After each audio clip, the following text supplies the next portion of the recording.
त्यांनी बोलायचं तर बीजेपीवर बोलले पाहिजे. पक्षाचे स्टेटमेंट पक्षांच्या स्तरावरच त्या संदर्भात झाली पाहिजे.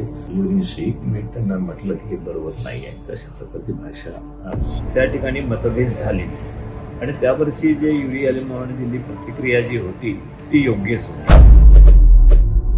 वाऱ्याचा वेग बदलता तसेच कायशे माणिकरावांचे विधानही बदलता काय किते आदित आणि एलओपी युरी आलेमाव आणि आमदार विजय हांचेर केल्ल्या विधानांचेर उलयतनामुळे युरी वा हेर खंयच्याय काँग्रेसाच्या नेत्यान आपले अलायन्स आसा तांकां दुखोवपा सारखे विधान करप न्ही, तांच्या बद्दल सन्मानान उलोवंक जाय. मात आता तेच म्हणटात एलओपी युरी हांची अर्थसंकल्पीय अधिवेशनात प्रतिक्रिया ही योग्य आशिल्ली. म्हणटकच एआयसीसी गोय प्रभारी माणिकराव ठाकरे आता यू टर्न मारतात काय किते असो प्रश्न लोक करूंक लागल्यात. काय दिसा पयलीं माणिकराव हांच्या उलोवण्याक लागून पक्ष युरी आलेमाव हांच्या विधानापासून पयस रावता असो समज लोकांचो जाल्लो. मात पक्षाचो एलओपी युरी आलेमाव हांणी विधानसभेत घेतिल्ल्या स्टँडाक पुराय तेंको आसा अशें माणिकराव हांणी स्पश्ट केलां. माणिकराव हांणी पयलीं विधान केल्लें की युरी आलेमाव हांणी आपलो रोख बीजेपीचेर दवरचो आनी अलायन्स आशिल्ल्या गोवा फॉरवर्ड पक्षाक टार्गेट करचें न्ही. मात आता तांणी स्पश्ट केला आपले विधान हे एलओपीन वापरिल्ल्या उतरापुरती मर्यादित आशिल्ले. माणिकराव ठाकरेन नेमके कितें विधान केला हाचेर नदर घालया. तुमचा अलायन्स पार्टनर जे गोवा फॉरवर्डचे आहे त्यांचा आणि युरी आलेमामध्ये एक वाद सुरू आहे आणि गोवा फॉरवर्डकडून एक मागणी होती की त्यांनी माफी मागायला पाहिजे. सो तुम्ही कसं बघताय?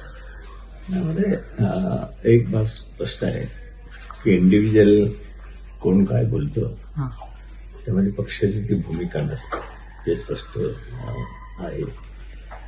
आणि युरीने जे काही बोललं असेल ते मला तर वाटते की जे बीजेपीला विरोध करणारे पक्ष आहेत त्यांच्यामध्ये मतभेद असू नये. त्यांनी बोलायचं तर बीजेपीवर बोलले पाहिजे.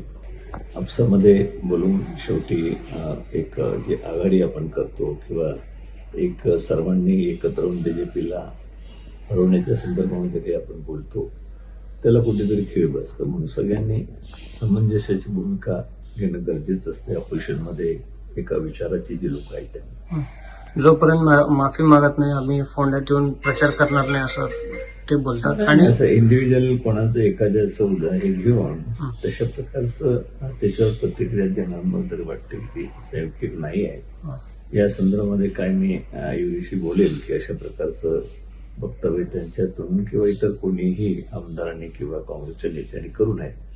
पक्षाचे स्टेटमेंट पक्षांच्या स्तरावरच त्या संदर्भात झाली पाहिजे आणि एक दुसऱ्याचा द्वेष निर्माण होईल अशा प्रकारचं तर कोणी प्रतिक्रिया तशा प्रकारचं स्टेटमेंट करूच नये असं माझं मत आहे. सर माफी नाही मागितली तर काँग्रेस पक्षाने आपला काय निर्णय आहे ते सांगावं असं देखील बोलले. मी सुरुवातीला स्पष्ट केलं की काँग्रेस पक्षाची ती भूमिका नाही आहे. त्या ठिकाणी युरीने म्हटलं असं शेवटी सीएल लिडर्स आहे आणि त्यांना मी त्यांच्याशी बोलेल किंवा अशा प्रकारे आपल्यामध्ये जे काही अलायन्स पार्टनर त्या ठिकाणी गोवा फॉरवर्ड पार्टी मागच्या वेळेला होती पण त्यांच्या संदर्भात सन्मानाचीच भाषा असली पाहिजे. अशा प्रकारे कुठे काही कोणाला हर्ट होईल अशा प्रकारचे शब्द वापरू नये. तुमचं काय बोलणं वगैरे झालं सर विजय सरदेसाई? माझं बोलणं झालंय म्हणजे युरीशी मी त्यांना म्हटलं की हे बरोबर नाही आहे. तशा प्रकारची भाषा आपल्या बीजेपीच्या विरोधाचे पक्ष एकत्रपणे यायचे अशी अपेक्षा आपण करतो. त्या संदर्भामध्ये अशा प्रकारचे शब्द आपण काढू नयेत. विजय सरदेसाई यांच्याशी काय झाले सर संपर्क? विजय सरदेसाईशी बोलेल मी, आजही बोलेल आणि त्यांच्या संपर्कात आहे आणि समंजस आहे. ते सुद्धा कधी असे वेगळे काही नुकसान होईल एकत्र सगळ्या पक्षांनी बीजेपीच्या विरोधात लढण्याच्या संदर्भामधलं असं ते काही करणार नाही. परंतु ते हर्ट झालेली आहे की असं वक्तव्य यायला नको. त्याबद्दलचं जे काही भूमिका आहे ती मी युरीन नाही सांगितली नाही कारण विजयशी मी त्या संदर्भात बोलतो. गोव्यामधील विधानसभेच्या बजेटच्या अधिवेशनाच्या वेळेला शासनाने काही दिवस विधानसभेचं सत्र हे काही दिवसांनी कमी केलं. त्यामुळे बरेचसे प्रश्न जे विरोधी पक्ष नेते आणि काही आमदारांना त्या ठिकाणी मांडायची होती ते मांडू शकले नाही की जे गोव्याच्या जनतेच्या हिताची प्रश्न होती.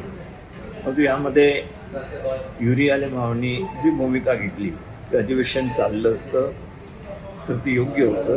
गोव्यातील जनतेच्या दृष्टिकोनातून महत्त्वाचे विषय होते की ज्यावर आम्हाला चर्चा करता आली असती. परंतु त्यावेळेला अधिवेशन थांबलं गेलं आणि विजय सरदेसाई जे गोवा फॉरवर्डचे नेते आहेत, अध्यक्ष आहेत, ते त्या ठिकाणी सदनामध्ये थांबले आणि त्यांनी ज्या पद्धतीनं ते अधिवेशन सरकारच्या याला त्यांनी पूरक अशा प्रकारचे शब्द वापरले तर त्यावरून युरी आलेमाव आणि काही आमदारांमध्ये त्या ठिकाणी मतभेद झाले आणि त्यावरची जे युरी आलेमावने दिली प्रतिक्रिया जी होती ती योग्यच होती. त्यामध्ये बोलत असताना रागाच्या यामध्ये त्यांनी जे काही शब्द वापरले त्यामध्ये एक दोन शब्द अशी होती की ते न पटणारी होती की असे वापरू नये, हेच माझा हेतू होता. आणि ज्या वेळेला मला प्रश्न विचारण्यात आले गोव्यामधल्या काही पत्रकारांनी त्यावेळेला त्या शब्दांच्या संदर्भामधला विषय धरून मी हे सांगितलं की अशा प्रकारचे कोणीही त्या ठिकाणी शब्द वापरू नये, त्याला काही आमची संमती असू शकत नाही. तर हे सर्वांसाठीच मी बोललो होतो, कोणीही वापरू नये, कोणी हर्ट होईल अशा प्रकारचे अशा प्रकारचे शब्द त्या शब्दाच्या संदर्भामध्ये. परंतु जी भूमिका होती युरी आलेमावची ती अत्यंत व्यवस्थित होती. त्यांच्या पाठीमागे काँग्रेस पक्ष मजबूतीनं आहेत, परंतु काही गैरसमज पसरवून देण्याचा जो प्रयत्न काही लोक करतायत आणि त्यामध्ये काही पार्टी सुद्धा काही फायदा घेण्याचा जो प्रयत्न करतायत ते चुकीचं आहे. यामध्ये युरी आलेमावच्या पाठीमागे आम्ही भक्कमपणे उभा आहोत आणि ते काँग्रेस पक्षाचे राज्याचे नेते आहेत आणि या ठिकाणचे कुठलेही निर्णय पक्षाच्या संदर्भामध्ये ते घेऊ शकतात आणि कुठले निर्णय घेतले पाहिजे त्या संदर्भाची माहिती आम्हाला देऊ शकतात. त्यांना पूर्णपणे तो अधिकार आहे. परंतु त्यांनी काहीतरी त्यांची काही किंमत कमी झाली तर त्यांच्या संदर्भामध्ये अशा प्रकारचं त्यांच्या संदर्भातलं वातावरण अत्यंत करणं चुकीचं आहे. हे काही पक्षाच्या आमच्या यांनी समजलं पाहिजे आणि अशा प्रकारची चर्चा थांबवली पाहिजे असं माझा त्यांना सल्ला आहे.